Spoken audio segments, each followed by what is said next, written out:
So let me get to this next story. And guys, and I don't have any new details to break about the saga that has engulfed Breakfast Club host DJ Envy, real name Rashawn Casey. Rashawn was allegedly kicking it with scammers. Okay.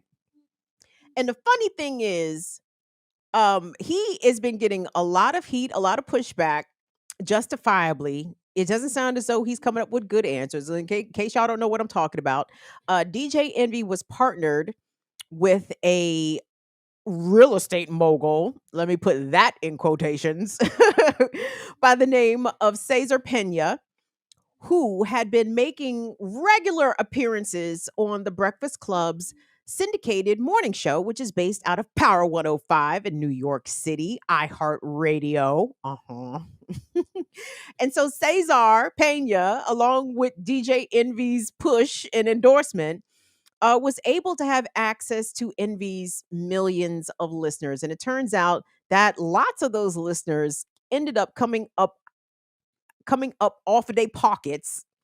A DMV friend coming up out their pockets. Y'all understand what I mean? That they dug in their pockets and came up off some money, some Skrilla, to DJ Envy and Pena, either in the form of potential rental home investments centered not only but mostly in the northern New Jersey area, or a series of seminars about how to do the real estate thing right. I want us to take a look at a clip. This is an older clip. This is before the shit has hitteth the fan. Oh, by the way, the amount of which Envy and his partner are alleged to have schemed or thiefed from would-be investors totals about $40 million. $40 million. Now, gang, I don't subscribe to scamming. Now, I say you can scam the racist whites. If you can get a good scam off on the racist whites, I say do that shit. But don't scam your people, okay? Especially if you are a broadcaster, a presenter, an influencer. Don't scam your fucking audience. Your audience of all niggas. You want to scam your listeners? You piece of shit. You capitalistic black bourgeoisie. Climb over niggas by any means necessary. Go in niggas' pockets and take everything they got. You piece of shit. I take personal offense as a broadcaster, guys. I would never. I don't even tell y'all the shit that I use on a regular basis. Imagine me trying to scam them on my folks. Oh, you got to be a very unique, disgusting kind of motherfucker to do that kind of shit.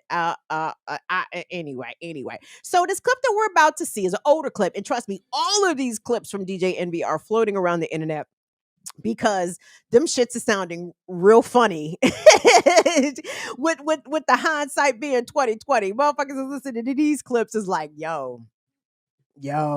So anyway, Envy made an appearance on Mano's show. I know some of y'all is like, who is Mano? What is a Mano? Mano is a rapper. And like a lot of these rappers, they have a podcast. And Envy appeared on Mano's show. And just listen how the shits was sounding sketch. And as the kids say, sus. But you know what? No, I'm gonna bring that back. That's not what the kids say. Let me say, y'all, fuck them kids, because me and my friends was saying sus. When was we saying sus? I'm gonna say 05, 08. We've been saying sus. I think the kids stole that shit from me and my homies, because we used to say that shit all the time. And not as in suspect. That's how we use sus. As sus was a abbreviation for suspect, not suspicious or whatever. But regardless, anyway. So the shit was sounding sketchy and sus when he made this appearance. To see if you can pick out the perhaps, misleading part of DJ Envy's desire to bring this real estate house flipping knowledge to the masses. Take a listen. Caesar is flipping NJ is my partner in New Jersey. He owns over 1,600 units in New Jersey and all throughout the country. Caesar was in prison before. Caesar was in prison. Caesar was locked up, and he learned how to do real estate in prison. Wow. He learned how to do it based on. We got to bring Caesar up here one day. Yeah, he'd love to do it. And shout out to my guy, the credit dude, man. Yeah. So with Caesar, he taught me how to do it the right way. He taught me, why he was like, his first thing is, why are you using your money? I said, what you mean? He said, you don't use your money. You use other people's money to get these deals. And started teaching me the game of how to do it without using minimal money. And how do you?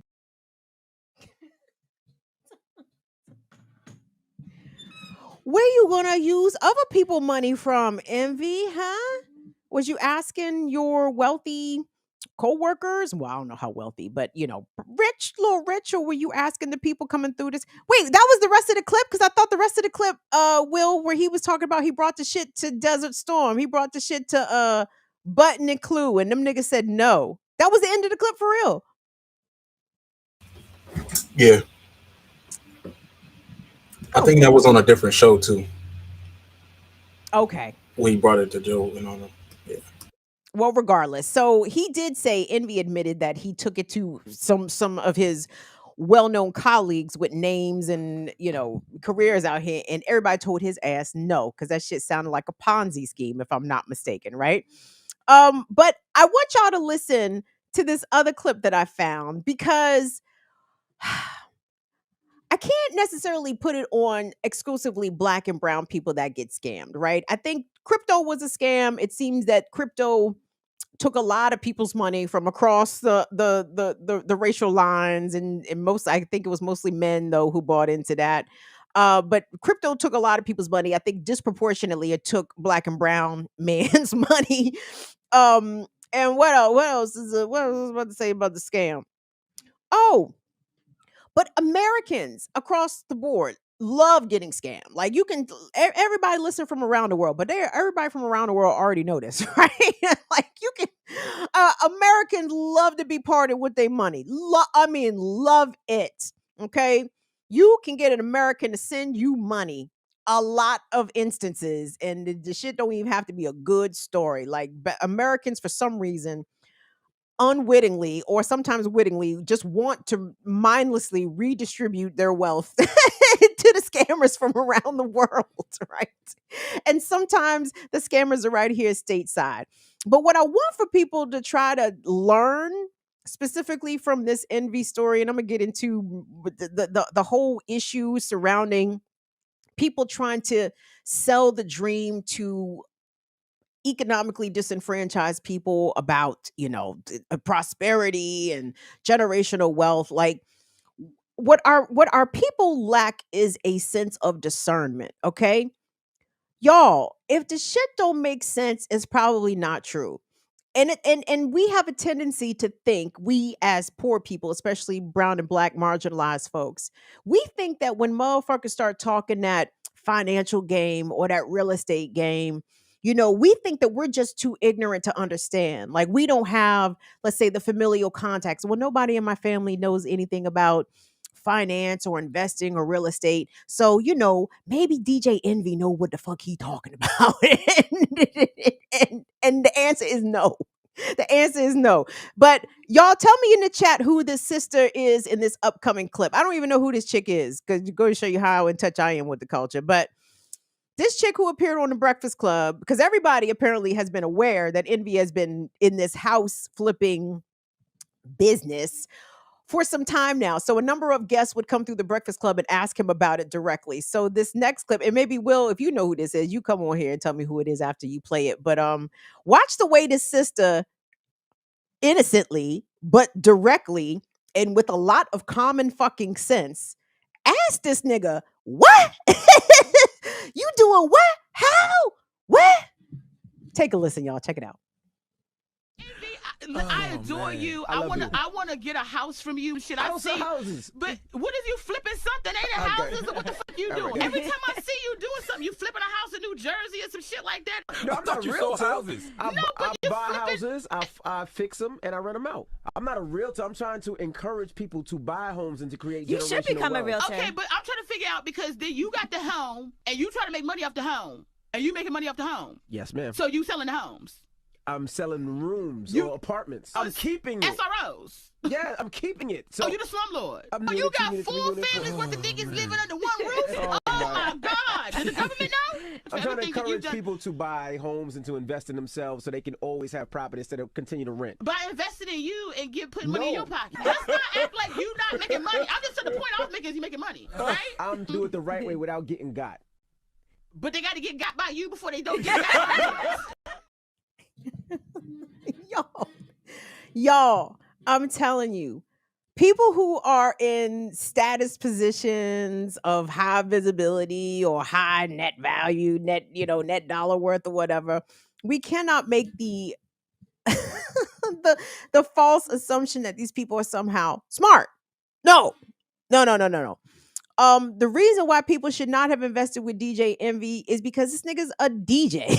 Okay. And I'm not saying that a DJ is incapable of being a real estate mogul, or into real estate investing or whatever the fuck. But that's not how this nigga made his money. Much like the laughable commentary that Kevin Hart imparted to the black community recently by saying that, I'm paraphrasing, the reason why niggas in the hood is broke is because they go cash they check at the liquor store or at the check cashing place and they don't have bank accounts. Nigga, what the fuck that got to do with capitalism, dog? What the shit does that have to do with creative shit? It imposed resource scarcity on poor communities, right? Like, what are you even talking about? And when the shit don't make sense, the shit is a scam. And this is not the only example in which our people, black people, keep getting separated from our little bit of coins, and it keeps going into the hands of grifters. I was going to pull a clip from Earn Your Leisure today, but once I got about 5 minutes into the clip, I said, how the fuck can anybody watch this shit? How can anybody watch this shit?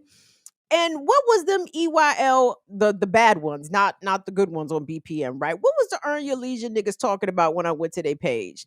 Them niggas was talking about crypto. And them niggas was talking about how crypto was about to make a comeback. Oh shit.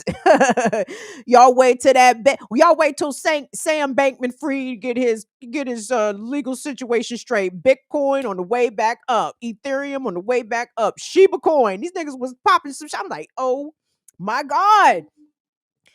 The desire for economically downtrodden people to elevate out of their station, and the belief that they themselves can do it if they just make some smart investments or they make some smarter decisions. And the reason that they're poor is because they don't work hard enough, or their parents didn't work hard enough and they didn't leave them that. Like, when it comes to people from the black bourgeoisie, especially people like Envy and the Earn Your Leisure cats, like, these motherfuckers will never point the finger at capitalism as the reason why people are fucked up. But what they will do is behave exactly like the capitalists and do what they can to convince, cajole, outright scheme their own community, their own viewers, their own listeners, their own audience out of their little bit of coins, right? Yeah, I'm sure. I have no idea what the demographics of the Breakfast Club audience is, but for the black listeners, I would imagine, a lot of people's poor. a lot of people ain't the Breakfast Club as an audience ain't balling, right? It's probably a bunch of 18 to 35-year-olds, 18 to 45-year-olds. Maybe the people on the upper end of the age demographic might be faring a little better than the younger end, but everybody's out here living hand to mouth, right? And so for Envy, Earn Your Leisure, and let me even pull in some of the prosperity preachers into this, like, the whole scam that the reason that you're poor is because you didn't work hard enough, or you didn't try hard enough, or nobody left enough for you, or Jesus don't like you. It's like you not praying right, cause God will rain down blessings if you pray right. The money's coming. Who said that? TD Jakes. The money's coming, sir. What? How much that Learjet cost? How much that PJ cost? TD Jakes, Creflo Dollar. Who was these other niggas? Eddie Long, Jamal Bryant. I don't know if Jamal Bryant has prosperity pimped his way to a jet yet, but I know he's trying, right? But our people are too easily swayed by this kind of rhetoric, and that keeps us in a state of awake slumber that we don't challenge the system. Instead, we challenge ourselves, right? If I could work 40 hours and I could definitely work 60. Yeah, I may not see my kids, but how else am I going to leave them generational wealth if I don't ever see them niggas because I got to work all the goddamn time, right? Right? Like that, these are the myths that we're being taught. And this is to keep audiences like those that listen to the Breakfast Club, audiences like those that watch Earn Your Leisure, audiences like those who sit in the pulpits, the pulpits of prosperity preachers, across this country. They don't want you to even think about challenging the system, right? They want you to challenge yourself. But you can't all of a sudden create wealth or even money or even additional income when the conditions don't allow it. I think I should have pulled this up and I didn't, but you guys might know what I'm talking about. There was a tweet going around that was a screenshot or whatever. It was the headline from the New York Times, and I'm paraphrasing here. It discussed the amount of parking lots across the country that are remaining open all night. Why? Why are the parking lots staying open all night? Well, the parking lots are staying open all night because workers who work full-time jobs cannot afford housing. People who work full-time in this country, 40 hours or better, cannot afford the rent. So they are sleeping in their cars. Okay. And the New York Times, as a headline, had the audacity to frame this as, quote, affordable housing.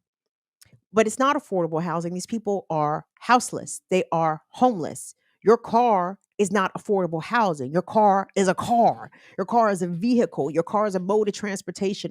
Your car is not where you should be laying your head. But in America, we want to exploit people's labor so much and extract so much from them while giving them absolute crumbs that we live in a country that is perfectly acceptable with thousands of people now slumbering nightly in their vehicles, sometimes at their actual workplaces. Can you fucking imagine? Can you imagine working 8, 10, 12 hours? Maybe going someplace, find some place to wash up. Maybe you can wash up in your company's bathroom, right? And then what? You find something to eat and you go bundle up in your car at the parking lot at your job. This is 21st century America.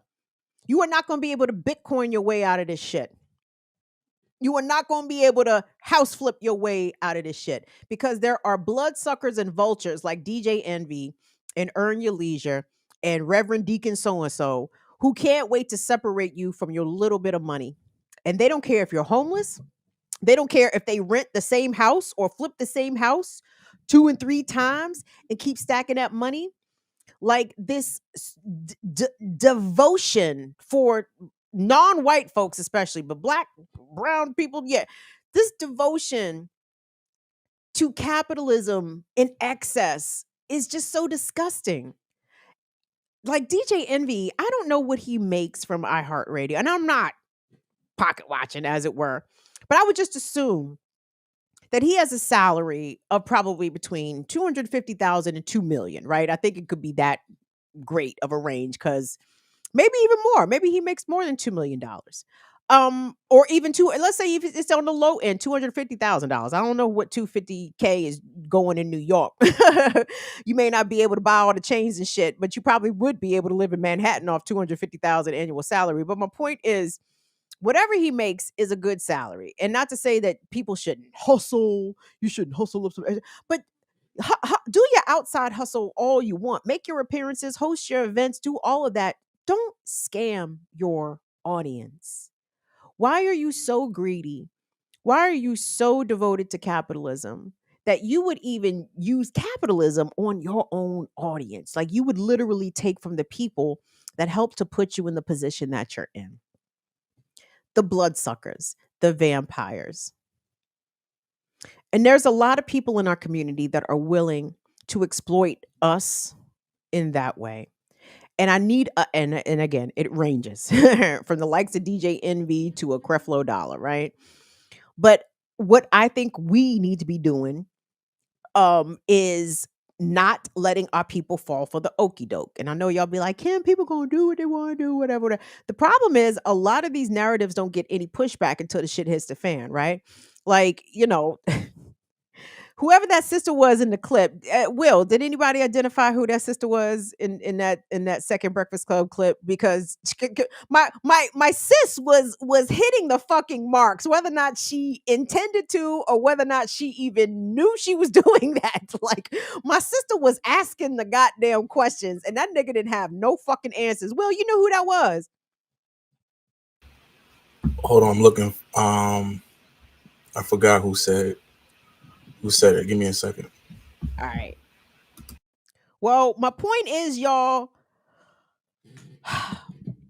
we're not going to be able to capitalism our way to freedom, okay? But what we can do, we can common sense our way out of being fleeced and manipulated by bloodsuckers like DJ Envy and the like, right? Who was it, Will?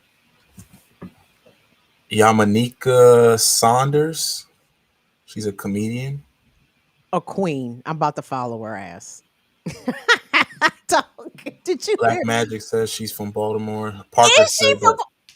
Parker said that was her name. I'm about to follow her ass. Because, Will, did you see how my sister was putting the connections together? So hold on, nigga. I got to give you the money so you can get me the money? You robbing us first before they rob us? Okay. Right. Listen, thank you, Will. Thank you for that. No problem, G. Y'all, I'm just saying, you need to be hearing it. This is what I'm saying. And only DJ Vespa and maybe Black Magic, maybe a couple people would understand me when I said this. Law, I do have some extrasensory perception, right? I'm not psychic. I don't hear voices. I hear bullshit. Okay, like I hear fucking tomfoolery clear as goddamn day, and that's what I want us as a collective to be able to identify and then disseminate that wisdom, that wisdom to our people, because our people are lacking good goddamn common sense out here. Our people is willing to send money to outright snake oil salesmen, and we ain't got it at the end of the fucking day. Like, the whites can be fleeced, all that. The Trump supporters can be fleeced. I mean, I'm talking, yeah, fuck them. The Trump supporters can be fleeced. Fuck them niggas, right? We ain't got it, okay?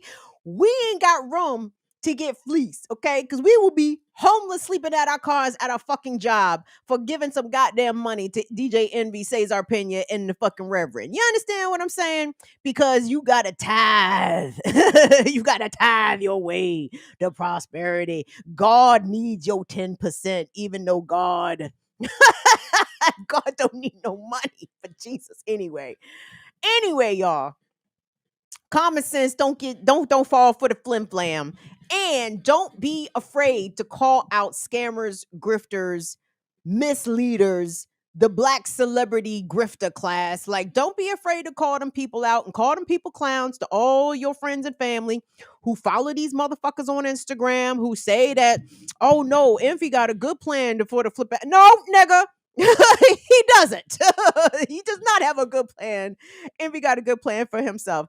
Courtney, I adore you. Thank you so much. Thank you so much. Courtney gave me the name of the sister also, Yamika.